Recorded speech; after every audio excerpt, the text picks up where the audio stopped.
नमस्कार। आपके अपने YouTube चैनल आरपी कटारिया पर आपका हार्दिक अभिनंदन और स्वागत।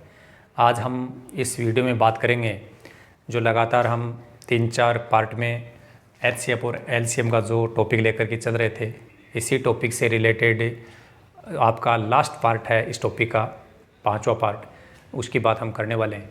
और इस वीडियो में हम बात करेंगे अलग अलग डिफरेंट टाइप के जो क्वेश्चंस हैं जो इस टॉपिक से रिलेटेड है, उनकी बात करने वाले हैं।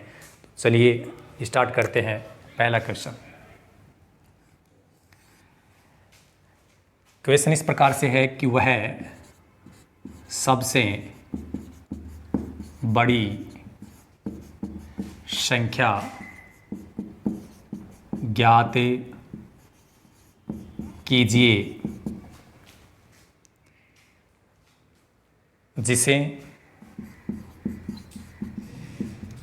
5834 में से घटाने पर प्राप्त संख्या में या प्राप्त संख्या को 20, 28, 32 और 35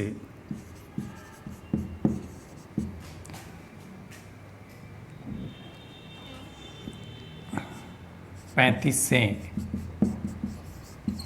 पूर्णतः विभाजित हो।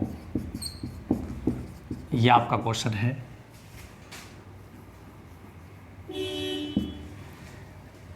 तो इसमें आपके ऑप्शन इस प्रकार से 1120, ऑप्शन बी 4714, ऑप्शन सी 5200 और ऑप्शन डी 5600। बात वही आती है कि क्वेश्चन का जो फॉर्मेट है वो हम समझ लेते हैं कि हमें करना क्या है। वह है सबसे बड़ी संख्या ज्ञात कीजिए जिसे 5834 में से घटाने पर प्राप्त संख्या। अब यहाँ तक की जो लाइन बोली है तो कह रहा है कि जो संख्या हम ज्ञात करेंगे वो संख्या कैसी होनी चाहिए कि जिसको इसमें से घटाएं फिर जो संख्या प्राप्त होती है वो संख्या 20, 28, 32 और 35 से पूर्णतः विभाजित हो। तो बिल्कुल क्लियर सी बात ये आ रही है। 5834 को भी हम काम में लेंगे, लेकिन यहाँ पर 20, 28, 32 और 35 इनका पूरा भाग जा रहा है। यदि पर्सन में दी गई संख्या का किसी अन्य संख्या में पूरा भाग जाता है तो वो LCM की जो डेफिनेशन थे उसके अकॉर्डिंग काम हो रहा है। और LCM की परिभाषा यही थी कि वह छोटी से छोटी संख्या जिसमें दी गई संख्याओं का पूरा भाग जाता हो। अब कई बच्चे यहाँ कन्फ्यूज हो जाते हैं कि वह सबसे बड़ी संख्या ऐसा कह रहा है। तो ये बात की बात है, लेकिन यहाँ पर भी हमें गौर करना पड़ेगा कि इन संख्याओं से पूर्णतः विभाजित बोल रहा है तो वो क्या करना पड़ेगा, उसके लिए हमें LCM ज्ञात करना पड़ेगा। ये सबसे बड़ी संख्या तो इसलिए बोले कि जो आपके ऑप्शन में दिए गए जितने भी आपके संख्याएं हैं उनमें कौन सी संख्या ऐसी होगी जो बड़ी से बड़ी हो और इस शर्त की पालना करती हो। तो पहले हम क्या करेंगे, इसका LCM निकाल लेंगे। 20, 28, 32 और 35। 2 का भाग यहाँ 10, 14, 16, 35 में भाग जाएगा नहीं। फिर 2 का भाग यहाँ 5, 7, 8, 35। अब देखो यहाँ पर 2 का भाग 8 में जा रहा है, लेकिन अपने को जब 2 का भाग हम लगाएंगे तो 3 बार लगाना पड़ेगा। हम चाहें तो 8 में सीधा 8 का भाग लगा सकते हैं, तो थोड़ा सा टाइम बच जाएगा अपना। अब यदि हम 5 का भाग लगाएं तो यहाँ 1 बार यहाँ जाएगा नहीं, यहाँ 7 बार और अंत में 7 का भाग। यहाँ कन्फ्यूज नहीं होना है। यदि कोई 2 का भाग लगाना चाहे तो 2 का भाग लगा सकते हैं। 8 में जाएगा तब यहाँ 4 रहेगा, फिर 2 का भाग लगाना पड़ेगा, फिर 2 का भाग। तो इस 8 के लिए अपने को 3 बार 2 का भाग लगाना पड़ेगा। और हमें पता है कि 2 को 3 बार आपस में गुणा करते हैं कितना आता है, 8 ही आता है। इसलिए मैंने सीधा 8 का भाग लगा दिया टाइम बचाने के लिए। इनको हम गुणा करेंगे, ये 4 हो गया, 4 को 8 से गुणा करेंगे 32, 32 को 5 से गुणा करेंगे तो ये हो गया 160, और 160 को अपन 7 से गुणा करेंगे, 160 इंटू 7, तो 16 का पाड़ा 7 बार, 16 सत्ती 112, ये हो गया 1120। अब आपको ये तो पता है कि ये जो 1120 है इसमें तो इनका पूरा पूरा भाग जा रहा है, लेकिन हमें ये कह रहा था कि ऐसी कौन सी संख्या है जिसको इसमें से घटाया जाए। जैसे मान लो 5834 है, इसमें से कौन सी संख्या घटाई जाए कि प्राप्त होने वाली जो संख्या है 1120 है, इसमें इन संख्याओं का पूरा पूरा भाग जा रहा है। तो ये बात वो कहना चाह रहा था कि इसमें से कौन सी संख्या घटाई जाए कि प्राप्त होने वाली जो संख्या है जिसमें इन संख्याओं का पूरा पूरा भाग चला जाए। तो इन संख्याओं का पूरा पूरा भाग किस में जाएगा, 1120 में ही जाएगा। अब देखो ये इंटरगेटिव चिन्ह है, यदि इसका अपन इधर पक्षांतरण कर दें तो ये इंटरगेटिव चिन्ह के पहले माइनस आ रहा है, तो ये इधर किसका हो जाएगा, प्लस का। और ये जो 1120 है इसका इधर पक्षांतरण कर दो तो 5834 में से 1120 से घटाया जाएगा, तो यहाँ कितना बच जाएगा, 14 7 4 4714। और ये आपका कौन सा आंसर करेक्ट होगा, ऑप्शन बी। क्लियर हो गई होगी बात, इससे कंफ्यूज नहीं होना है, ठीक है ना। अपने को केवल संख्याओं पे गौर करना है कि इन संख्याओं के लिए क्या बोला गया, इन संख्याओं से पूर्णतः विभाजित है, इसका मतलब इनका भाग जा रहा है। तो दी गई संख्याओं का भाग लगाने के लिए बोल रहा है, इसका मतलब लेस है। पहली बात तो ये क्लियर है। फिर अब ये इस बात को समझेंगे कि इनमें से ऐसी कौन सी संख्या होगी जिसको इसमें से घटाएं और फिर जो संख्या प्राप्त हो, जैसे 1120 प्राप्त होगी वो, तो 1120 प्राप्त होगी उसमें ही इनका भाग जाएगा दी गई संख्याओं का, इसलिए इसने बोला 4714। ये आपका ऑप्शन बी करेक्ट हो जाएगा। इसके बाद में अगला जो क्वेश्चन है वो इससे अलग टाइप का है, उसको भी आप देखेंगे कि किस प्रकार से कंप्लीट होता है वो। 4 अंकों की वह सबसे बड़ी संख्या, अगला क्वेश्चन है 4 अंकों की वह सबसे बड़ी संख्या जिसमें 10 12 व 15, जिसमें 10 12 व 15 से भाग देने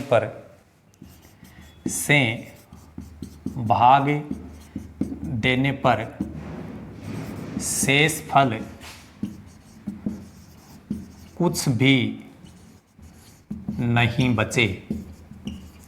ये आपका क्वेश्चन है और ऑप्शन है वो आपके इस प्रकार से हैं, 9960, ऑप्शन बी 9850, ऑप्शन सी 9990 और ऑप्शन डी है 9999।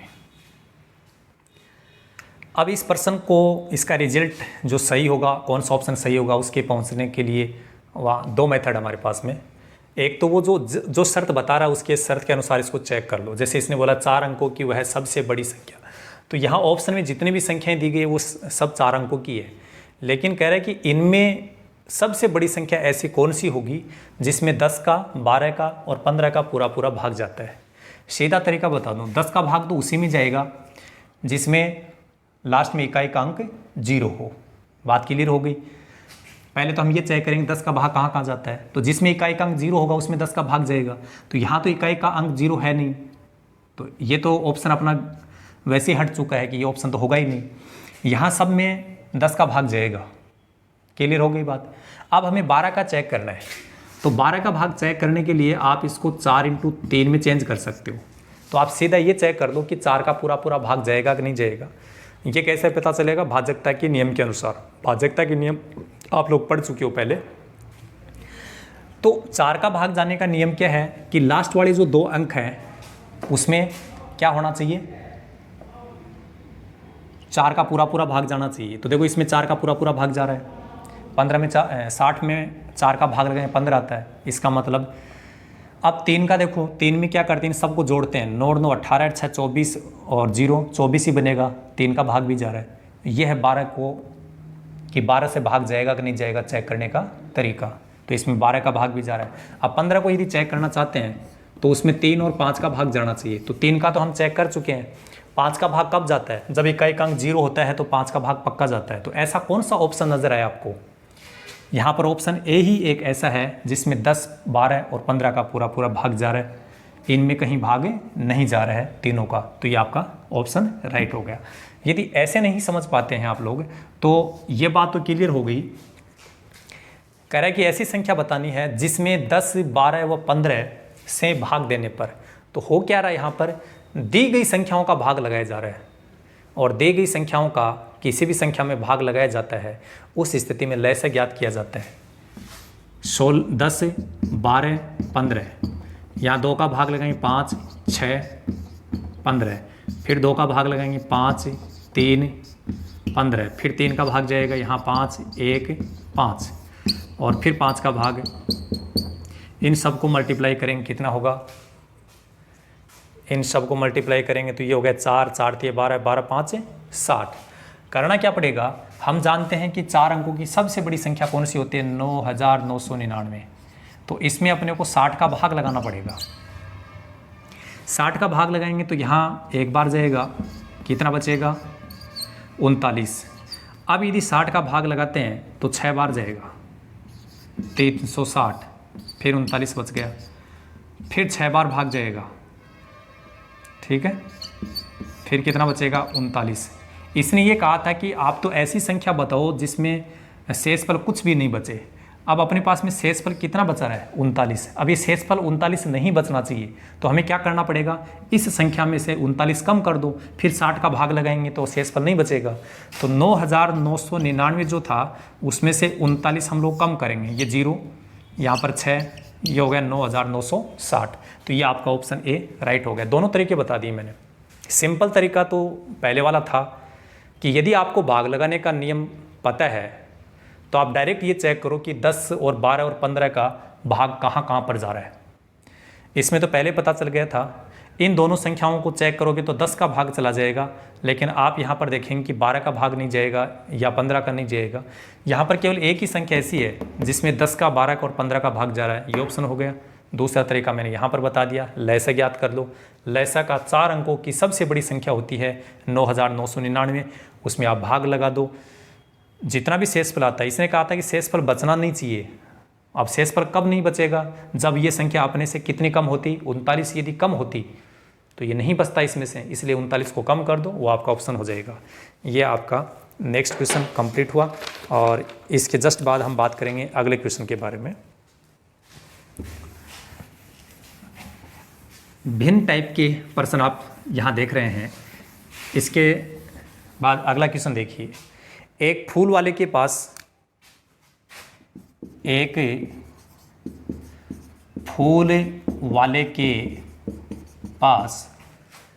250 गुलाब तथा 200 चमेली के फूल है। उससे कहा गया है कि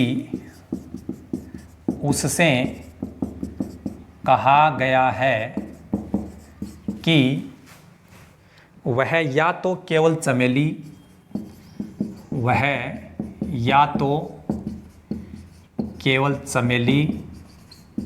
या केवल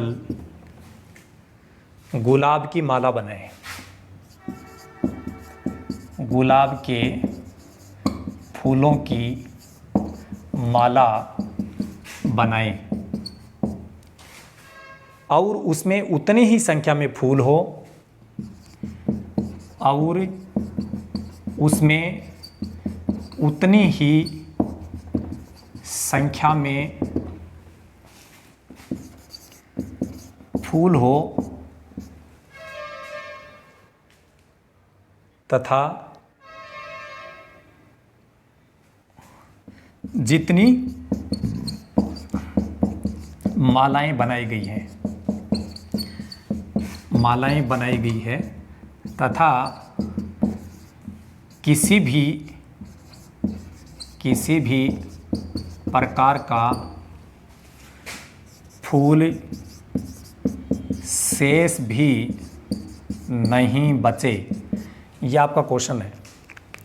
इसमें जो आपके ऑप्शन हैं, ऑप्शन ए है 25, बी 50, ऑप्शन सी है 40, ऑप्शन डी है 60। ये आपके 4 ऑप्शन है। पहले तो हमें ये समझना है कि इस क्वेश्चन में दी गई संख्याओं का हमें क्या ज्ञात करना है, एलसीएम या एचसीएफ। पहले एक बार पढ़ते हैं इसको। एक फूल वाले के पास 250 गुलाब तथा 200 चमेली के फूल है। तो ये तो 2 क्वांटिटी है जो प्रश्न को सोल्व करते समय हमारे काम आएगी।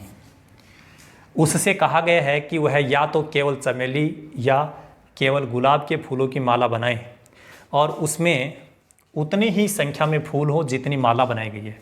यहाँ पर एक सेंटेंस है, उसको मैं अंडरलाइन कर रहा हूँ। ये बड़ा इम्पोर्टेंट सेंटेंस है कि उतनी ही संख्या में माला बनानी है अपने को जितने उसमें क्या हो, फूलों की संख्या हो। बात ये कह रहा है कि उसमें उतनी ही संख्या में फूल हो जितनी मालाएं बनाई गई है। ऐसी स्थिति आती है तो प्रश्न में दी गई संख्याओं का एचसीएफ ज्ञात किया जाता है मैथ से। फिर भी यदि आइडिया नहीं हो तो एक आइडिया मैं आपको दे देता हूँ। यहाँ पर जितने भी ऑप्शन दे रखे हैं वो सब के सब ऑप्शन इन दोनों संख्याओं से कम है। क्लियर हो गई बात। यदि ऑप्शन में दिए गई सभी संख्याएं इन दोनों संख्याओं से कम है तो ये हमेशा एचसीएफ ही होता है, क्योंकि एचसीएफ या तो दी गई संख्याओं के बराबर हो सकता है या उससे कम होगा, कभी बड़ा नहीं होगा। तो ये तो बिल्कुल कम आ रही है। लैसे क्या होता है, इन संख्याओं के बराबर या इससे बड़ा होता है और मैं से इनके बराबर या इससे छोटा होता है। आप यहाँ देख रहे हैं कि ये सब संख्याएं छोटी है, इसका मतलब क्लियर हो गया कि मैथ से है। और मैथ से की क्या परिभाषा होती है कि वह बड़ी से बड़ी संख्या, मैं लगातार इन वीडियोज़ में बात कर रहा हूँ कि आप लोगों को डेफिनेशन है वो याद करनी होगी कि वह बड़ी से बड़ी संख्या जिसका दी गई संख्याओं में पूरा पूरा भाग जाता हो। अब देखो थोड़ा चेक करते हैं। यदि 25 का भाग अपन यहाँ लगाएं तो पूरा पूरा भाग जाता है 10 बार। 25 का पहाड़ा 8 बार बोलते हैं 200 आता है, इसका मतलब 25 का भाग जा रहा है। 50 का भाग यहाँ जाएगा 5 बार। 50 का भाग इसमें कितनी बार जाएगा, 4 बार। 50 का भाग भी जा रहा है। 40 का यहाँ पूरा पूरा भाग नहीं जाएगा, क्योंकि जैसे 0 है वो 0 से कट जाएगा और 25 में 4 का भाग जाता नहीं है, तो 40 वाला कैंसिल हो गया। 60 का भाग भी यहाँ नहीं जा रहा है, तो ये 40 और 160 है, इनका भाग इन दोनों संख्याओं में जा नहीं रहा है। बच कौन सी गई, ये 2 संख्याएं। इन दोनों संख्याओं में बड़ी जो संख्या है वो कौन है, 50। और मैसे का मतलब ये होता है कि वह है बड़ी से बड़ी संख्या। तो आपका आंसर ये होगा 50, ये आपका राइट आंसर होगा। आप देख रहे थे कि प्रश्न में जो भाषा है वो हम लोगों को भ्रमित करने के लिए काफ़ी लंबी चौड़ी बनाई गई है। तो ये ज़रूरी नहीं है, डरना नहीं है कि जितनी बड़ी संख्या, जितना बड़ा अपने को क्वेश्चन दिया गए हो जाए कि उतना ही वो कठिन हो, कोई ज़रूरी नहीं है। आपका आंसर उसको बिल्कुल छोटा सा मिल सकता है, बहुत ही आसानी से मिल सकता है। तो ये आपका अगला क्वेश्चन था और इसके जस्ट बाद में हम बात करेंगे इससे नेक्स्ट क्वेश्चन की। इन सभी क्वेश्चंस में हम लोगों को यही बात ध्यान रखनी पड़ेगी कि एक तो आप डेफिनेशन थोड़ी ध्यान में रखें कि एचसीएफ और एलसीएम की डेफिनेशन क्या है। उसके बाद प्रश्न की जो भाषा है, भाषा पर हम लोगों को गौर करना पड़ेगा। यदि प्रश्न में 3-4 संख्याएं दी गई हैं और ये कहा गया है कि इन संख्याओं से पूर्णतः विभाजित है, इसका मतलब इन संख्याओं का भाग लगाया जा रहा है, एलसीएम है। और दी गई संख्याओं में यदि भाग जा रहा है तो एचसीएफ है, क्योंकि परिभाषा जो है वो याद करोगे तो जो मैं बोल रहा हूँ वो आपके माइंड में ऑटोमेटिक सेट हो जाएगा। अब इसके बाद में अगला क्वेश्चन है, 3 छड़ों की लंबाई 3 छड़ों की लंबाई 54 सेंटीमीटर, 81 सेंटीमीटर और 108 सेंटीमीटर है। 108 सेंटीमीटर है। इनमें से किसी भी छड़ का प्रयोग करके इनमें से किसी भी छड़ का प्रयोग करके कम से कम किस लंबाई का कपड़ा, कम से कम किस लंबाई का कपड़ा पूरा पूरा मापा जा सकता है, पूरा पूरा मापा जा सकता है। यह आपका क्वेश्चन है। इसके जो ऑप्शन है वो आपको मैं प्रोवाइड करवा देता हूँ। ऑप्शन होंगे 240, ऑप्शन बी 320, ऑप्शन सी 324 और ऑप्शन डी 1080। 3 छड़ों की लंबाई इतनी दी गई है। कुल मिलाकर के ये है कि 54, 81 और 108 3 संख्या हमारे पास में है। इनको हम काम में लेंगे। इनमें से किसी भी छड़ का प्रयोग करके कम से कम, यहाँ एक इम्पोर्टेंट जो शब्द आ रहे हैं वो इसको आप यहाँ अंडरलाइन करके जब मैं बता रहा हूँ उसको समझेंगे।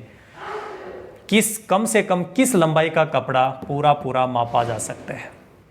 इस पूरे प्रश्न को पढ़ने के बाद यदि कहीं न कहीं कम से कम या अधिक से अधिक ऐसा नाम आ रहा है तो मैंने ये कहा था कि यहीं से हमें पता चलेगा कि HCF निकालना है या LCM।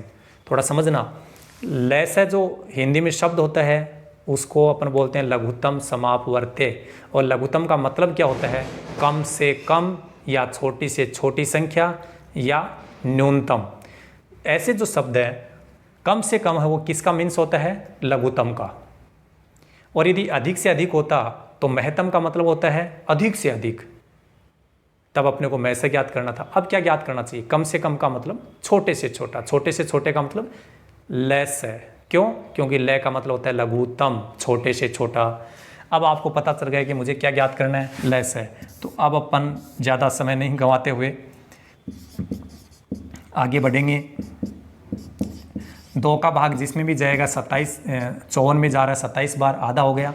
81 में भाग जा नहीं रहे, 108 में भाग जाएगा तो फिर 54 आएगा। फिर 2 का भाग 27 में जाएगा नहीं, 81 में भी नहीं जाएगा, 54 में जा गया 27 बार। फिर भाग जाएगा किसका, 3 का। 3 का भाग यहाँ 9 बार, 3 का भाग यहाँ लगाएंगे तो 27, यहाँ 9। फिर 3 का भाग यहाँ 3, यहाँ 9, यहाँ 3। फिर 3 का भाग लगाओ 1, 3, 1 और एक बार फिर से 3 का भाग जाएगा। इनको सबको मल्टीप्लाई कर लेंगे, 4, 4 तिये 12, 12 तिये 36, 36 को 3 से गुणा करेंगे 108, और 108 को इस 3 से और गुणा कर देंगे, 108 गुणा 3 तो 100 को 3 से गुणा करने पर 300 और 8 को 3 से गुणा करने पर 24, तो ये हो गया 324। और आपका ऑप्शन जो है सी है वो आपका राइट हो जाएगा। केवल हम लोगों को तो यही पता करना था कि प्रश्न में दी गई संख्याओं का मुझे ज्ञात करना क्या है। इसको आप माइंड में सेट कर लीजिए। कम से कम का नाम आ गया इसका मतलब लघुत्तम, और अधिक से अधिक का नाम आ गया इसका मतलब महत्तम। तो आपको पता चल जाएगा लय से ज्ञात करना है या मैं से। इसके बाद अगला क्वेश्चन, आज लास्ट ये आपका पार्ट है इस टॉपिक का, और इस टॉपिक के बाद हम आप लोगों के बीच में एक नया टॉपिक लेके आएंगे।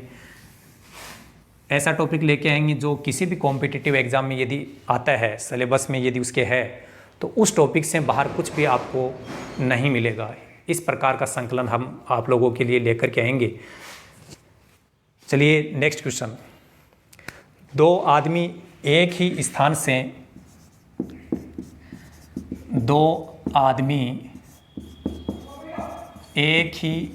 से एक ही समय एक ही दिशा में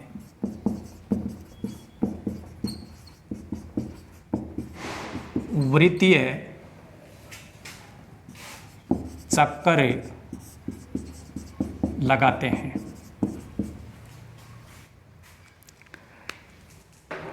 यदि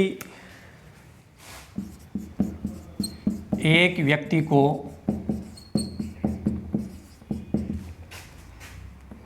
एक चक्कर लगाने में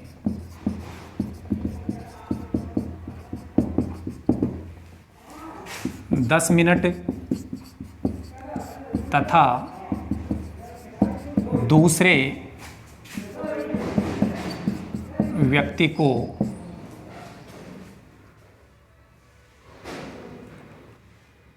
15 मिनट का समय लगता है, 15 मिनट का समय लगता है, तो वे कितने समय बाद पुनः प्रारंभिक स्थान पर मिलेंगे, स्थान पर मिलेंगे। यह आपका क्वेश्चन है और आपके ऑप्शन है इस प्रकार से 30 minute, option B 33 minute, option सी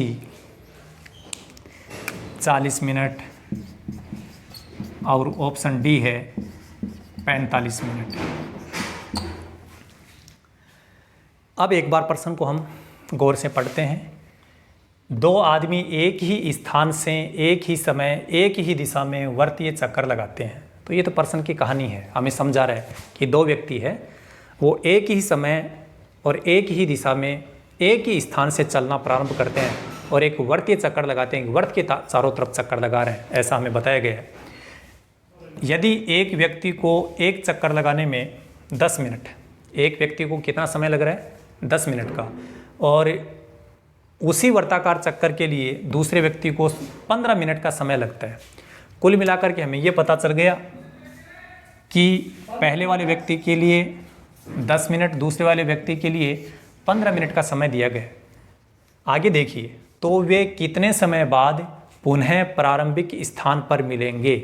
यदि इस टाइप का प्रश्न कहीं पे आ रहा है तो आप ये समझ लीजिए कि उसमें इस शब्द पे अपने को ध्यान रखना जरूरी है। यहाँ पर पुनः प्रारंभिक स्थान पर मिलेंगे। अब पुनः प्रारंभिक स्थान पर मिलने का मतलब क्या होगा? सब एक जगह पे आ जाएंगे। एक जगह पे आने का मतलब है लपेटे में आ गए सब, और लपेटे में आ गए सब का मतलब लैस है। क्लियर हो रही बात? वे पुनः प्रारंभिक स्थान पर कब मिलेंगे? जब वो एक जगह पे आ जाएंगे। एक जगह पे आने का मतलब है सब एक हो गए, लपेटे में आ गए सब के सब। तो लपेटे में आने का मतलब लैस हो गया। तो आप समझ गए मुझे एलसीएम ज्ञात करना है। एलसीएम होता क्या है?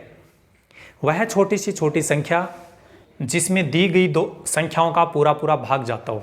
पहले तो ये क्लियर कर लो 10 का भाग कहाँ कहाँ जा रहा है। 10 का भाग यहाँ जा रहा है, इसमें तो जा ही नहीं रहा है, तो ये तो हो ही नहीं सकता। इसमें 10 का भाग जा रहा है, इसका मतलब ये हो सकता है। 45 में 10 का भाग नहीं जाता पूरा पूरा, तो आपका ऑप्शन बी और ऑप्शन डी तो कैंसिल हो गया। अब अपने को इन दोनों ऑप्शन में देखना है ऐसी कौन सी संख्या है जिसमें 10 का भी पूरा पूरा भाग जाता हो और 15 का भी जाता हो। ऐसा अपन यहाँ पर चेक करेंगे। तो आप देख रहे हैं कि ये जो 30 दिखाई दे रहा है, इसमें 10 का पूरा पूरा भाग जा रहा है और 15 का भी पूरा पूरा भाग जा रहा है। बाकी कोई ऐसी संख्या नहीं है जिसमें 10 और 15 दोनों का पूरा पूरा भाग जाता हो। परिभाषा क्या होती है लैस है कि वह छोटी सी छोटी संख्या जिसमें दी गई संख्याओं का पूरा पूरा भाग जाता हो। तो आपको लैस ज्ञात करने की आवश्यकता नहीं पड़ी, केवल डेफिनेशन याद आते ही आपका काम हो गया। आप तो केवल ये चेक कर लीजिए कि 10 का और 15 का भाग है वो कौन सी संख्या में पूरा पूरा जा रहा है। हो सकता था कि हमें कोई संख्या ऐसी और भी दे दी जाती इस ऑप्शन में जिसमें 10 और 15 का दोनों का पूरा पूरा भाग जाता हो। ऐसी स्थिति आ सकती है। ऑप्शन में आपको 2 संख्याएं मिल सकती हैं ऐसी जिसमें 10 और 15 का दोनों का भाग पूरा पूरा जा रहा हो। तब क्या करना है? लैसा का मतलब होता है छोटी से छोटी संख्या। तो उन दोनों में छोटी संख्या कौन सी है वो संख्या हम लोगों को लेनी होती है। तो अब इस क्वेश्चन के अनुसार आपका जो रिजल्ट होगा ऑप्शन ए है वो राइट होगा। ठीक है, ऑप्शन जो ए है ये आपका राइट हो गया। बिल्कुल समझ गए होंगे।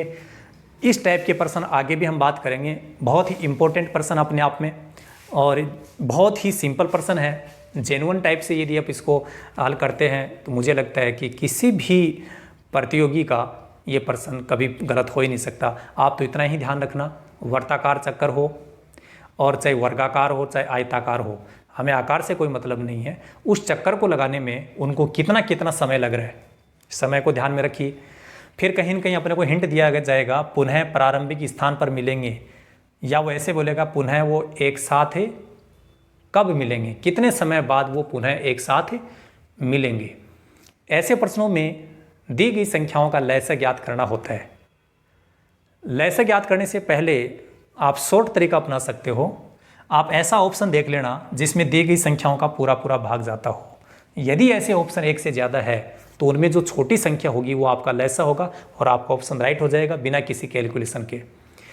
लेकिन यदि यहाँ पर दी गई संख्या यदि बड़ी संख्याएं हैं और भाग लगाने में आपको प्रॉब्लम है तो आप 10 और 15 का फटाफट क्या करेंगे, लैसा निकालेंगे। लैसा आप निकालना समझ गए, लपेटे में लेते हैं किसको, सबको। 10 और 15 भाज्य गुणनखंड कर लो, ये 5, 15 में जाता नहीं है, फिर 3 का भाग है, यहाँ 5 है और फिर 5 का जाएगा। इन सबको गुणा करने पर कितना आएगा, 23। यदि यहाँ पर दिया गया समय मिनट में है तो आपका उत्तर मिनट में ही होगा। ये आपका आंसर कंप्लीट हो गया है। इसके बाद अगला जो क्वेश्चन है 19 का, वो आप देखेंगे। Question number 19। तो यदि वर्ताकार चक्कर कहीं पे आ रहे हैं तो चक्कर आते ही ये समझ लेना कि हम लोगों को कहीं न कहीं लपेटे में लेना पड़ेगा उन सबको, क्योंकि चक्कर आने के बाद में, चक्कर लगने के बाद अच्छे अच्छे लोग लपेटे में आ जाते हैं। चक्कर होता ही कुछ ऐसा ही है, आप जानते ही हैं। 4 अंकों की वह सबसे बड़ी संख्या कौन सी है। देखिए अगला प्रश्न आपका, 4 अंकों की वह सबसे बड़ी संख्या कौन सी है जिसमें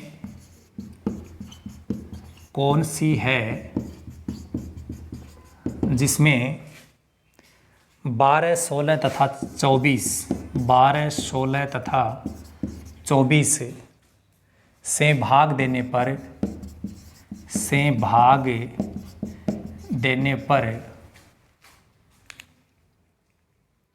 शेषफल क्रमशः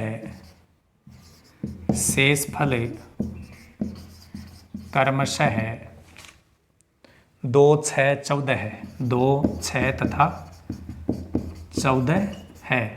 तो आपके ऑप्शन जो है वो देखिए क्या है।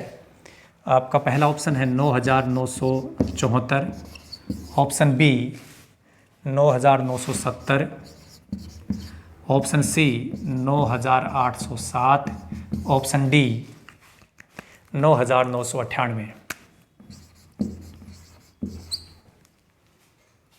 4 अंकों की वह सबसे बड़ी संख्या कौन सी है। तो हम वैसे जानते हैं कि 4 अंकों की सबसे बड़ी संख्या कौन सी होती है, बड़े से बड़ा अंक कौन सा होता है, 9। तो 4 अंकों की सबसे बड़ी संख्या कौन होगी, 9,999। लेकिन 9,999 अपना डायरेक्ट आंसर नहीं होगा, वो हमें समझना पड़ेगा। आगे देखिए क्या है, जिसमें 12, 16 तथा 24 से भाग देने पर, इनका भाग लगाने के लिए बोल रहा है। मैं कई बार आपको बता चुका हूँ, यदि प्रश्न में दी गई संख्याओं का भाग लगाने के लिए बोल रहा है तो ये मान लीजिए लैसे ज्ञात करना पड़ेगा। और लैसे पहले लैसे ज्ञात करो। यहाँ पर जो शेषफल दिया गया है वो अपन लास्ट में काम में लेते हैं। सबसे पहले अपने को लपेटे में लेना पड़ेगा, बाकी काम बाद में करना पड़ेगा।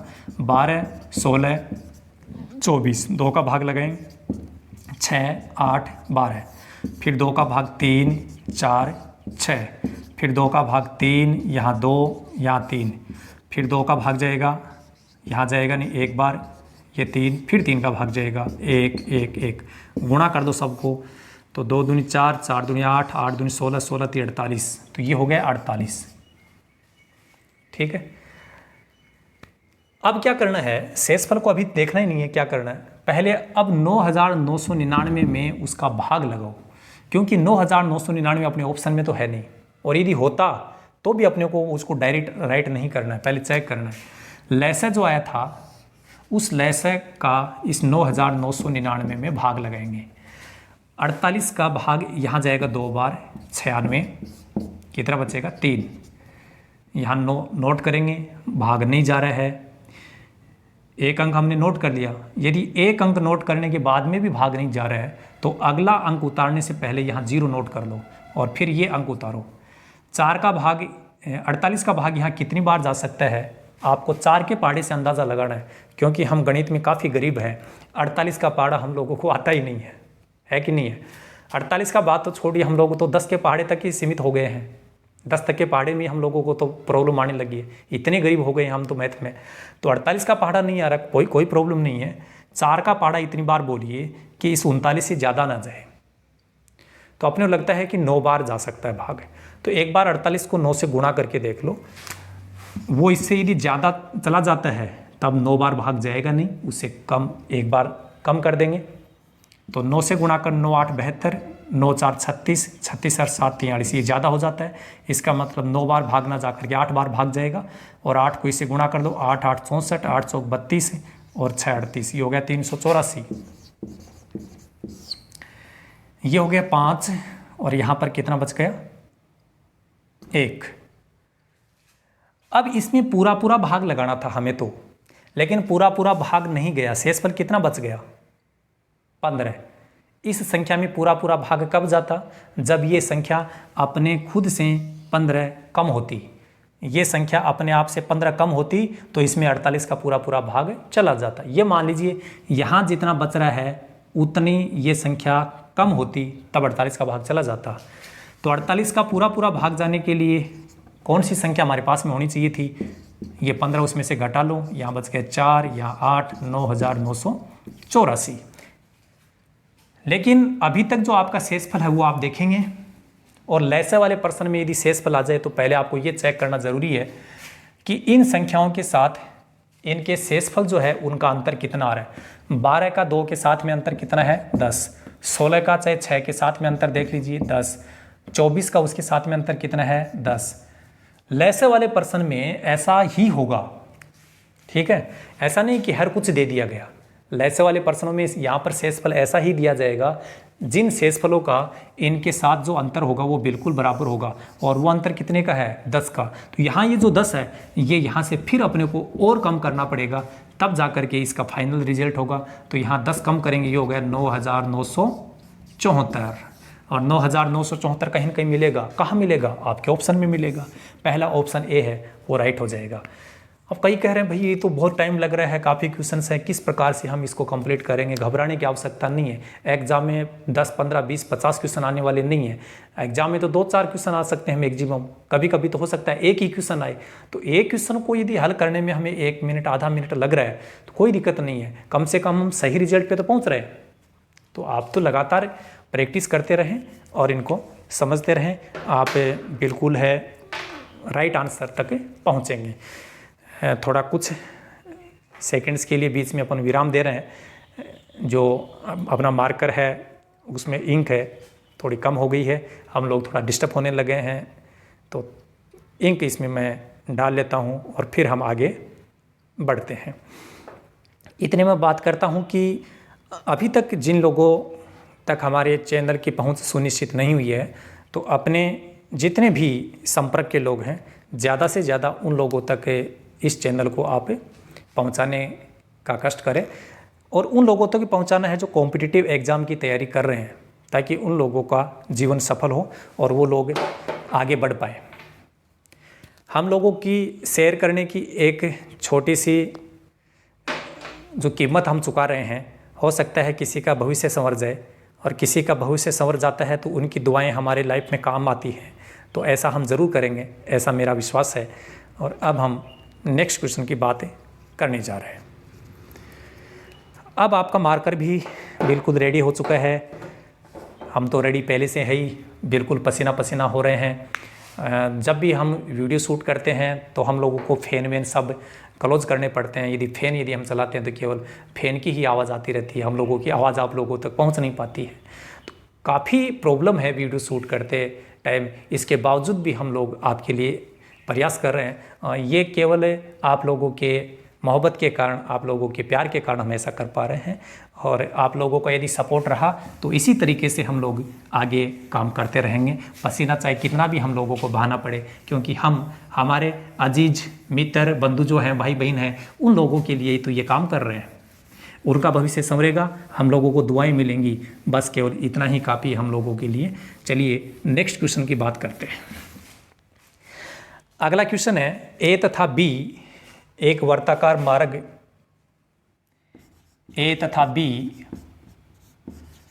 एक वर्ताकार मार्ग जिसकी परिधि 35 किलोमीटर है, जिसकी परिधि 35 किलोमीटर है।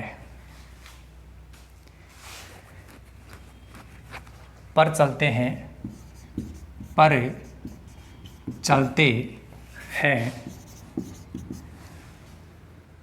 वे एक ही स्थान से एक ही समय पर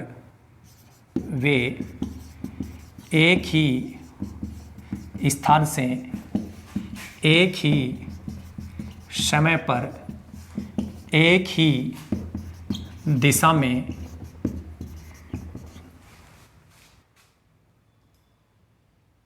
रवाना होते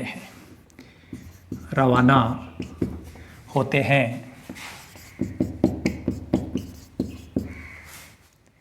एक की गति 4 किलोमीटर प्रति घंटा और बी की गति 5 किलोमीटर प्रति घंटा है। कम से कम कितने समय बाद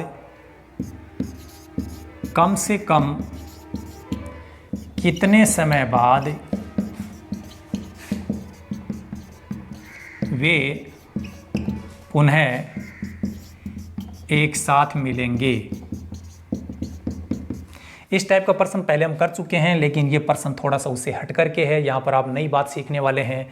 धैर्य बनाए रखें, नहीं तो वर्ताकार चक्कर जो है, वर्ताकार मार्ग है, वर्त में ही घूमते रह जाएंगे हम लोग। आपको ऑप्शन प्रोवाइड किए गए हैं 15 घंटे, ऑप्शन बी 21 घंटे, ऑप्शन सी 35 घंटे और ऑप्शन डी है 42 घंटे। समझ गए होंगे इस क्वेश्चन पे जिसने पढ़ा है कि एक तो अपने यहाँ पर 2 शब्दों से हिंट मिल रहा है। पहले अपने इसको प्रश्न को एक बार पढ़ लेते हैं। ए तथा बी एक वर्ताकार मार्ग जिसकी परिधि 35 किलोमीटर है। ए और बी कोई 2 व्यक्ति हैं जो किसी वर्ताकार पथ पर रवाना होंगे जिसकी परिधि बता रखी 35 किलोमीटर है। अब ये अपने कहाँ काम आएगा इसकी बात हम करेंगे। पर चलते हैं वे एक ही स्थान से एक ही समय पर एक ही दिशा में रवाना होते हैं। ऐसा किसी सेंटेंस में आता है एक ही स्थान से एक ही समय एक ही दिशा में, तो ये माइंड में बिल्कुल सेट कर लीजिएगा। ऐसी स्थिति में लपेटे में लेना पड़ेगा सबको। फिर भी यदि बात क्लियर नहीं है तो आगे बढ़ेंगे। एक ही गति किसको बोलते हैं? स्पीड को। आजकल हम लोग अंग्रेज हो गए हैं, भले ही हम अंग्रेज की औलाद नहीं हो, लेकिन अंग्रेज इतने हो गए हैं कि कई हिंदी के वर्ड वो हम लोगों को भ्रमित करते हैं। गति वाली बात हम सब भूल जाते हैं। गति का नाम आते ही हमारी तो दुर्गति हो जाती है। सोचते हैं यार साइंस वाली बात कहाँ आ गई। और जैसे ही स्पीड का नाम बोलते हैं, चाहे वो अनपढ़ हो चाहे पढ़ा लिखा हो, स्पीड है वो बिल्कुल समझ जाते हैं। तो स्पीड ही है ये, गति कोई अलग बात नहीं है। उसकी स्पीड बता रखी है 4 किलोमीटर प्रति घंटा और बी की गति जो है, बी की जो स्पीड है वो 5 किलोमीटर प्रति घंटा है। कम से कम, ये अपने हिंट मिल गया, कम से कम। आगे बोल रहा है पुनः एक साथ मिलेंगे। अब ये यहाँ पर तो 2 हिंट मिल रहे हैं। कम से कम का मतलब क्या समझे आप? कम से कम किसका मतलब होता है, किसका अर्थ होता है? लघुतम का मतलब होता है या महत्तम का? याद आ गया होगा, लघुतम का मतलब होता है छोटे से छोटा, कम से कम। तो ये बात क्लियर हो गई। कहीं ना कहीं हम लोगों को लय से निकालना पड़ेगा, ठीक है ना? तो ये बात क्लियर, लेकिन लय से कैसे निकलेगा? देखो ये परिधि जो बता रखी है ये क्या है? दूरी है। दूरी बता रखी है 35 किलोमीटर, है ना? और ए की गति हमें बता रखी है 4 किलोमीटर। तो हमें निकालना है ए के लिए समय। हम तो टाइम, वो उसने ये बोला ना कितने समय बाद है, तो हमें तो टाइम निकालना है। और ये तो एक पुराने फॉर्मूले हो गए, चाल दूरी समय वाले। समय का सूत्र क्या होता है? दूरी बटे चाल, स्पीड। दूरी कितनी बता रखी है? 35। और चाल कितनी है? ए के लिए 4 किलोमीटर प्रति घंटा। अब 35 बटे 4 सरल होता नहीं है, कोई बात नहीं।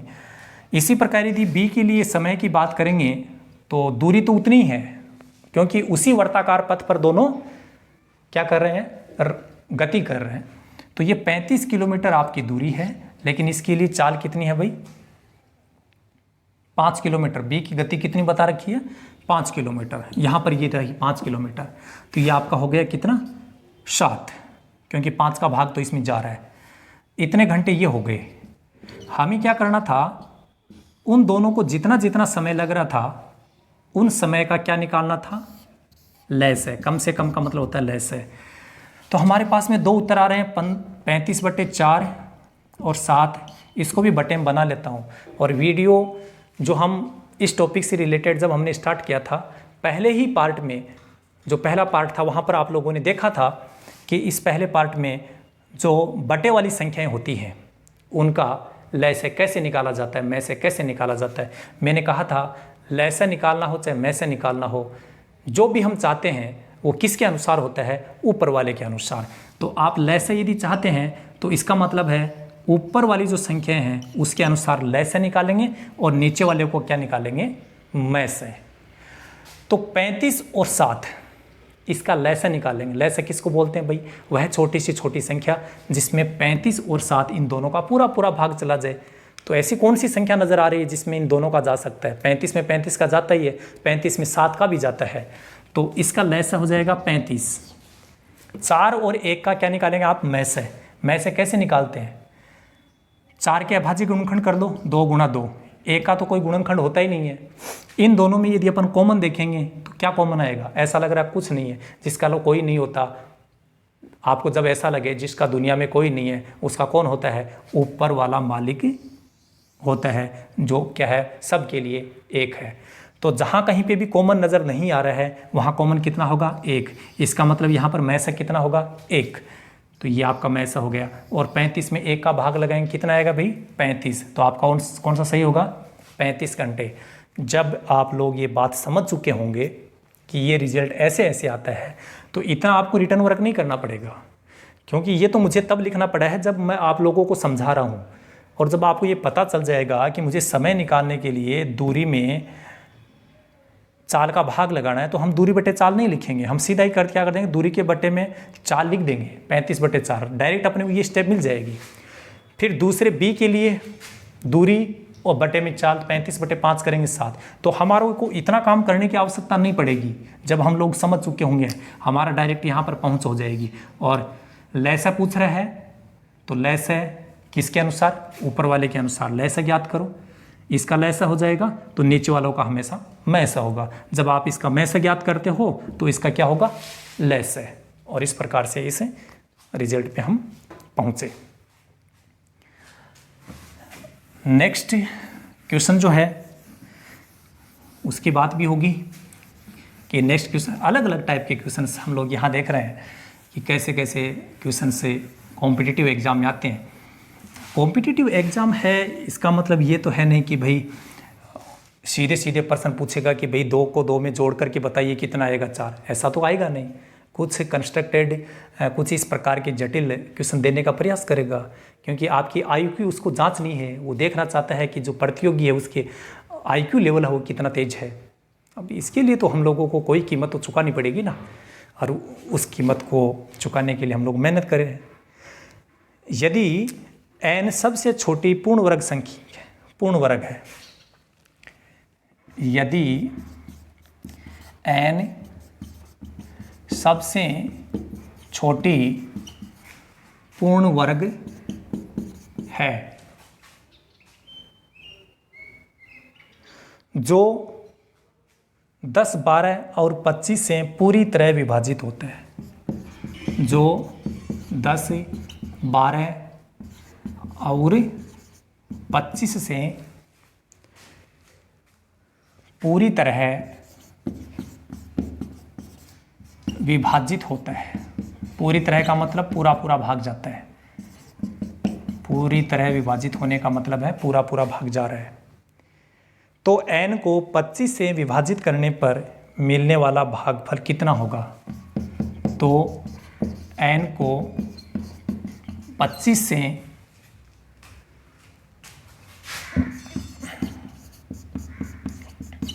विभाजित करने वाला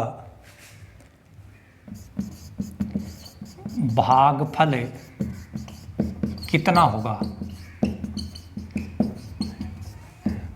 ये हमारा नया मेहमान है। नया मेहमान का मतलब समझ गए आप लोग कि इस टाइप का मेहमान तो कभी आया नहीं। नया कौन होता है कि उससे पहले कोई वो खुद नहीं आया हो, नया हो। पहली बार जो आता है वो नया होता है। ये हम लोगों के लिए पहली बार आ रहा है, ऐसा प्रश्न हमने नहीं देखा अभी तक। यदि n सबसे छोटी पूर्ण वर्ग, अब पूर्ण वर्ग क्या होगा वो बता दूंगा अभी आपको, जो 10, 12 व 15 से पूरी तरह विभाजित होता है। तो जो संख्या हमें यहाँ पर वो पूछना चाहता है उस संख्या में 10, 12 और 25 जो है, सॉरी 25 का पूरा पूरा भाग जाता है। यदि दी गई संख्याओं का पूरा पूरा भाग जाने के लिए बोल रहा है तो ये समझ लीजिए परिभाषा क्या थी लैस है कि वह छोटी से छोटी संख्या जिसमें दी गई संख्याओं का पूरा पूरा भाग जाता हो। दी गई संख्याओं का पूरा पूरा भाग जाता है लैस है, अन्यथा मैस है। तो अब हम इसका लैस ज्ञात करेंगे। ऑप्शन में प्रोवाइड करवा दूंगा आपको। 10, 12, 15, 2 का भाग लगाएंगे यहाँ 5, ये 6, ये 15, फिर 2 का भाग जाएगा यहाँ 3 बार, यहाँ जा नहीं रहे, फिर 3 का भाग यहाँ 1 बार, यहाँ 5 बार, फिर 5 का भाग जाएगा। तो हमारा लैसा कितना आ गए भाई, ये लैसा है। लेकिन इसको हमें क्या है, इसके गुणनखंड लिखने पड़ेंगे। लैसा तो ये हो गया, लेकिन उसने ये भी बोला था कि वो संख्या क्या होनी चाहिए, पूर्ण वर्ग है। अब वो संख्या पूर्ण वर्ग कब होगी, पूर्ण वर्ग होने के लिए समान संख्याओं के 2 2 के जोड़े बनने चाहिए। अब इस 2 का तो जोड़ा बन गया लेकिन 3 का जोड़ा नहीं बना। 3 का जोड़ा बनाने के लिए अपने को अपनी तरफ से यहाँ पर 3 लिख दो ताकि इस 3 का जोड़ा बन जाए। 5 का जोड़ा भी नहीं बना हुआ है, अपनी तरफ से 5 लिख दो ताकि इसका जोड़ा बन जाए। तो अपनी तरफ से चाहे हमें कुछ भी गुणा में लिखना पड़े, यहाँ पर 2 2 संख्याओं के जोड़े बनने चाहिए। जोड़े बनने के बाद में जो संख्या आएगी वही संख्या क्या होगी, पूर्ण वर्ग। अब गुणा करो, ये हो गया 4, 4 × 12, 12 × 5 = 60, 60 को 3 से गुणा करेंगे 180, 180 को 5 से गुणा करेंगे 900। तो वह छोटी से छोटी पूर्ण वर्ग संख्या कौन सी होगी, 900 होगी। क्लियर हो गया। लेकिन उसने ये बोला है कि जो आपने यहाँ n होती है पूर्ण वर्ग संख्या, छोटी से छोटी प्राकृत संख्या के लिए बात कर रहा है, तो n है प्राकृत संख्या। तो 900 जो है, अब इस 900 में 25 का भाग लगाने पर शेषफल कितने, भागफल कितना आएगा ये पूछ रहा है। तो ये लीजिए 900 में भाग लगाओ 25 का, ये हो गया 25 × 3 = 75, यहाँ पर बच गए 15, ठीक है, और 25 × 6 = 150, यहाँ शेषफल 0, भागफल पूछ रहा है 36। तो ये आपको ऑप्शन में मिल जाएगा, जो आपके option A, B, C, D होंगे, इसमें आपको ऑप्शन मिलेगा 36 और वो आपका राइट ऑप्शन हो जाएगा। इसके बाद काफ़ी टाइम हो गया हम लोगों ने घंटी नहीं बजाई है। घंटी किसकी बजानी है अभी हम बात करेंगे, न घंटी आपकी बजानी है न मेरी बजानी है। हम घड़ी की सुइयों की बात करेंगे और घड़ी से रिलेटेड क्वेश्चंस हैं वो भी आते हैं और बिल्कुल हम क्लियर कर चुके होंगे। घड़ी के प्रश्न को देखते ही हमें उस पर बिल्कुल हमला करना है कि भाई घड़ी वाला प्रश्न आ गया, अब इसको मैं छोड़ने वाला नहीं हूँ। देखते ही आप उस प्रश्न का रिजल्ट कर पाएंगे। चलिए, किस प्रकार से क्वेश्चंस हम लोगों को दिए जाएंगे और कैसे हम उनको हल करेंगे वो हम आगे देखने वाले हैं। आपका नेक्स्ट क्वेश्चन है, 1-2 क्वेश्चन हम घड़ी जो है उससे रिलेटेड क्वेश्चन है, क्योंकि घड़ी से रिलेटेड क्वेश्चन करना बहुत ज़रूरी है भाई। घड़ी से रिलेटेड क्वेश्चन नहीं करेंगे, घड़ी क्या बताती है, समय बताती है, और समय का ख्याल हम नहीं रखेंगे। जो समय का ख्याल नहीं रखता है तो समय भी हमारा ख्याल नहीं रखेगा, ठीक है, हम लोग पिछड़ जाएंगे। तो यहाँ पर जो क्वेश्चन है वो हम देख रहे हैं कि किस प्रकार से हमारा क्वेश्चन होगा। यहाँ लगातार ये हम क्वेश्चन देखे जा रहे हैं अलग अलग टाइप के, कुछ हम विशेष बात आप लोगों से करने वाले हैं, इसी से रिलेटेड वो हम आगे बात करेंगे। पहले क्वेश्चन की बात करते हैं, क्वेश्चन संख्या नेक्स्ट जो है उसकी बात करते हैं। जो भी क्वेश्चन है, 6 घंटियाँ एक साथ दोपहर 12 बजे बजी। 6 घंटियाँ एक साथ दोपहर 12 बजे बजी। ये सभी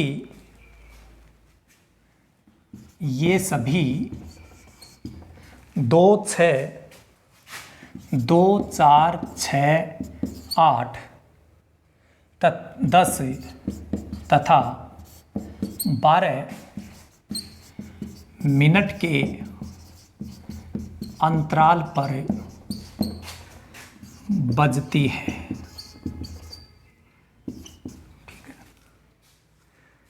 तो वे पुनः कितने बजे एक साथ बजेंगी? तो वे पुनः कितने बजे एक साथ बजेंगी? अब ऐसा प्रश्न आ गया और फिर हम लोग उसके उत्तर को सही नहीं करें तो ये तो हम लोगों के लिए अच्छा नहीं होगा। सही करना बहुत ज़रूरी है, सही हम कर भी देंगे। देखना आप कितना फास्ट तरीके से वो हल होगा। चलिए बात करते हैं इसके ऑप्शन की। तो ऑप्शन में हो दोपहर 2 बजे, दोपहर 3 बजे,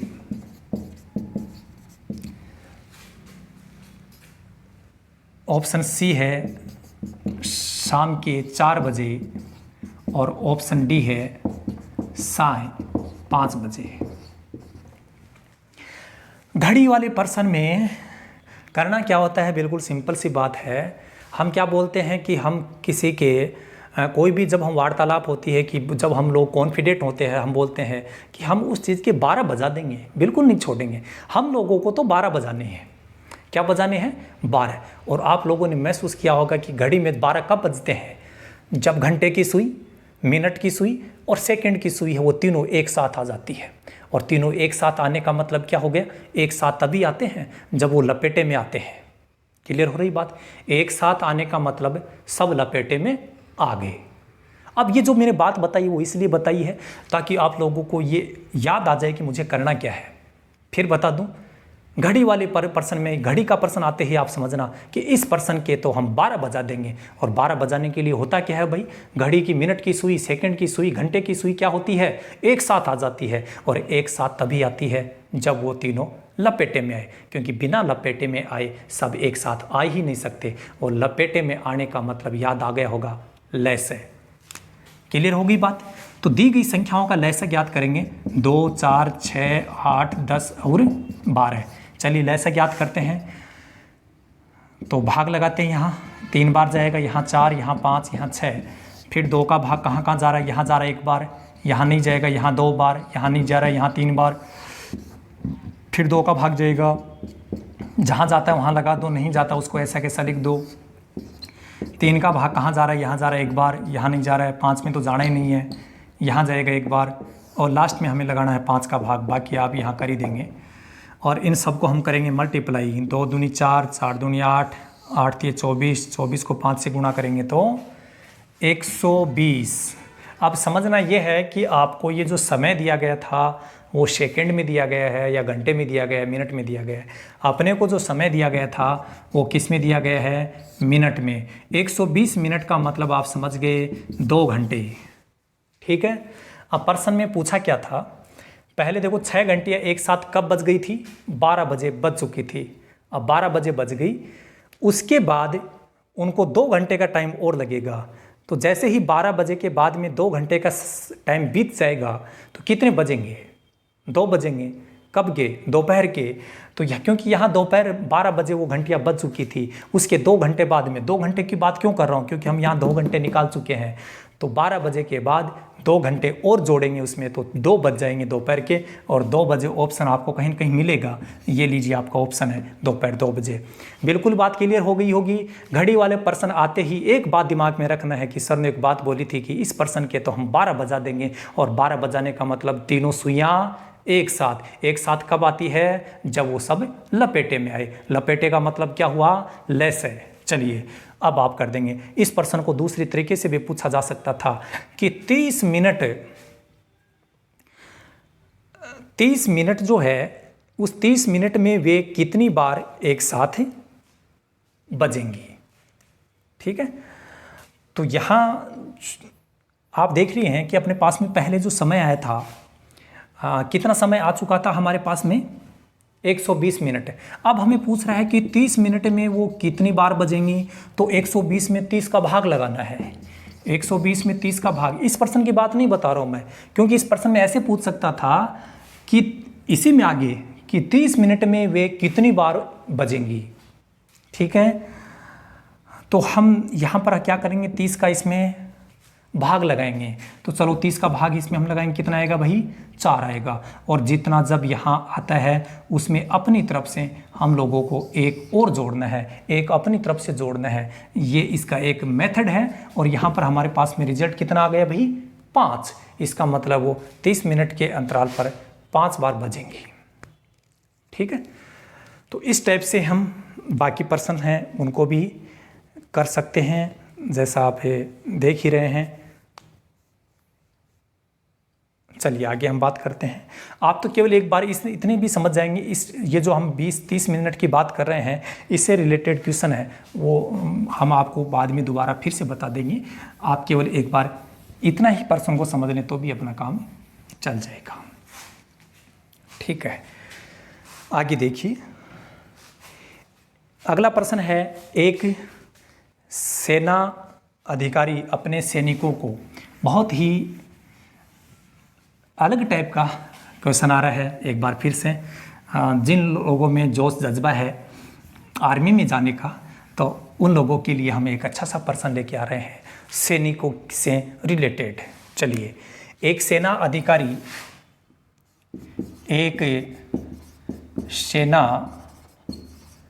अधिकारी अपने सैनिकों को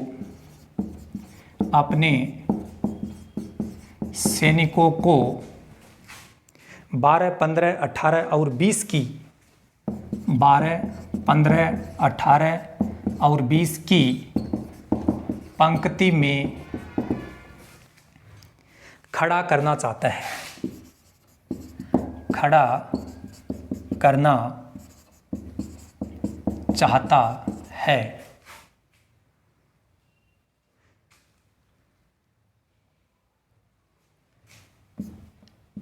कि सेना एक ठोस वर्ग बन जाए। पंक्तियों को इस प्रकार से वो बनाना चाहता है कि जितने भी सैनिक हैं उनसे एक ठोस वर्ग बन जाए। कम से कम कितने सैनिक होना आवश्यक है? कितने सैनिक होना आवश्यक है? इसके लिए ऑप्शन आपको मिल रहे हैं 180, ऑप्शन बी है 360, ऑप्शन सी 900 और ऑप्शन डी 1440। इस प्रश्न को आप एक बार जरूर पढ़िएगा ध्यान से कि एक सेना अधिकारी अपने सैनिकों को 12, 15, 18, 20 की पंक्ति में खड़ा करना चाहता है और कि इससे एक सेना एक ठोस वर्ग बन जाए। ये इसकी कुछ कंडीशंस है। इसमें एक वर्ग का नाम आ रहा है, इसको थोड़ा सा हमें ध्यान रखना है, ये हमारे काम आएगा। कम से कम कितने सैनिक होना आवश्यक है? कम से कम नाम आ गया। कम से कम किसका मतलब होता है? लघुत्तम का। तो हम लोगों को क्या निकालना पड़ेगा? लय से। तो पहले आप लय से निकालिए। 12, 15, 18, 20, 2 का भाग लगाओ 6, यहाँ पर जाएगा 9 बार, ये 10, फिर 2 का भाग 3, 15 में जाता नहीं है, 9 में भी नहीं जाएगा, 5, फिर 3 का भाग लगाओ 1 बार, 5 बार, यहाँ 3, 5 में जाता नहीं है, फिर 3 का भाग लगाएंगे यहाँ पर, तो 5 में तो जाएगा नहीं, 3 में जाएगा 1 बार, फिर 5, फिर हमें भाग लगाना 5 का और इनको सबको गुणा कर लो, या आप एक बार ऐसे लिख लो 2 × 2, फिर 3 × 3 × 5। इनको जब गुणा करके देखते हैं 2 दूनी 4, 4 तिये 12, 12 तिये 36 और 36 को जब हम 5 से गुणा करते हैं तो कितना आता है? 180। क्या 180 हमारे ऑप्शन में आ रहा है? आ रहा है, तो हम लोग क्या करेंगे, इसको राइट कर देंगे। लेकिन जल्दबाजी नहीं करना है, हड़बड़ी में क्या हो जाती है, गड़बड़ी। क्योंकि कई बार दो ऑप्शन ऐसे दे दिए जाते हैं जो एक दूसरे से बिल्कुल रिलेटेड हैं, जो हर कोई विद्यार्थी सोचता है 180 इसका आंसर नहीं होगा, क्योंकि इस प्रश्न में कहीं न कहीं वर्ग का नाम आ रहा है। किसका नाम आ रहा है, वर्ग का। तो वर्ग का मतलब है ये संख्या है, ये पूर्ण वर्ग संख्या होनी चाहिए। क्या होनी चाहिए, पूर्ण वर्ग है। वर्ग का मतलब क्या हुआ कि ये संख्या पूर्ण वर्ग होनी चाहिए। और पूर्ण वर्ग बनाने के लिए देखो क्या होता है, 2 के जोड़े बनने चाहिए। तो इस 5 का जोड़ा नहीं बना तो अपनी तरफ से 5 लिख देंगे और फिर इनको गुणा कर देंगे। कितना आएगा, 900। गुणा करके देख लो, 2 दूनी 4, 4 तिये 12, 12 तिये 36, 36 को 5 से गुणा करेंगे 180, 180 को 5 से गुणा करेंगे 900। ये राइट हो गया, ठीक है। इसका अब मान लो इसके ऑप्शन यही होते तो इसका आंसर आप बिल्कुल डायरेक्ट भी कर सकते थे। यहां पर एक ठोस वर्ग का नाम आ गया। ठोस वर्ग का मतलब है इनमें से पूर्ण वर्ग संख्या होनी चाहिए। और आप देखना 180, 360 और 1440 जो है ना, वो किसी का भी वर्ग नहीं है डायरेक्ट, ठीक है। और यदि ये किसी के भी वर्ग नहीं है, इसका मतलब ये पूर्ण वर्ग नहीं है। 900 है, वो किसका वर्ग है, 30 का। इसका मतलब ये पूर्ण वर्ग संख्या है। ये लो, न तो लय से निकाला न कुछ और निकाला। ये चीज़ हम लोगों को कैसे समझ में आई, जब आप लोग हमारे साथ लगातार बने रहेंगे, इन वीडियोज़ को अंत तक देखेंगे, तो आप लोगों को अभ्यास हो जाएगा। और अभ्यास क्या होती है, एक बहुत बड़ी चीज़ होती है। अभ्यास से सब कुछ हासिल किया जाता है। कई बार तो क्या प्रश्न को देखने मात्र से उत्तर बताया जाएगा, सॉल्यूशन सोल्व करेंगे नहीं हम लोग, जैसा मैंने बता दिया आपको अभी, ठीक है। तो लेकिन जो बातें मैं ये आइडिया बता रहा हूँ, ये आइडिया तभी आएंगे जब हम इन चीज़ों को अच्छे ढंग से समझेंगे। मूल चीज़ जो है उनको हमें समझना जरूरी है। इसके बाद एक अंतिम जो प्रश्न है वो हम करेंगे और उसके बाद इस टॉपिक को विराम देंगे। लगता है कि कहीं आप लोग बोर तो महसूस नहीं कर रहे हैं कि यार ये लेस और मैस है, क्या भलाई आ गई, इतना बड़ा क्या टॉपिक है।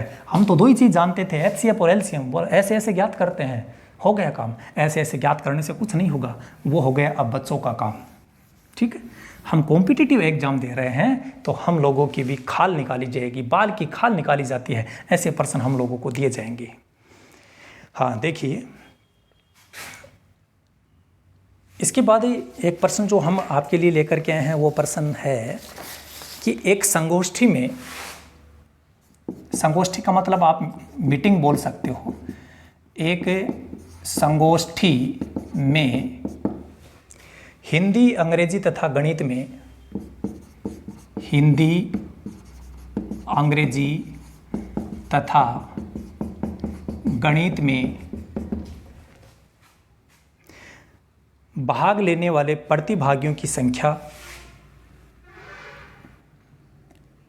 भाग लेने वाले प्रतिभागियों की संख्या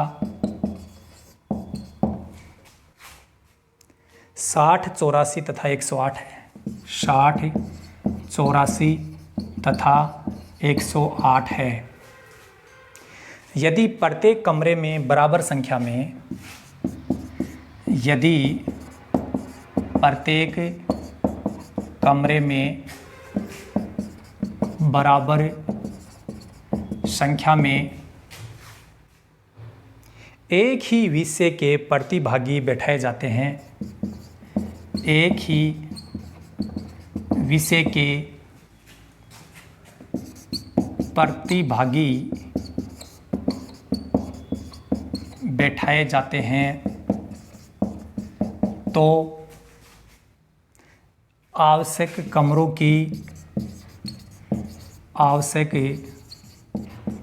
की न्यूनतम संख्या क्या होगी। ऑप्शन जो भी है, ऑप्शन तो हमें मिल जाएगा। ऑप्शन तो तब आते हैं जब हम लोग क्या करते हैं, ऑप्शन के लिए काम करते हैं। एक संगोष्ठी है जिसमें हिंदी, अंग्रेजी तथा गणित जो विषय है उसमें जो भाग लेने वाले प्रतिभागी आप जानते ही हो, जो किसी भी प्रतियोगिता में भाग लेते हैं, उनकी संख्या इतनी इतनी बता रखी है। हिंदी, अंग्रेजी और गणित के विद्यार्थियों की ये संख्या है। यदि प्रत्येक कमरे में बराबर संख्या में एक ही विषय के प्रतिभागी बैठाए जाते हैं, तो आवश्यक कमरों की न्यूनतम संख्या।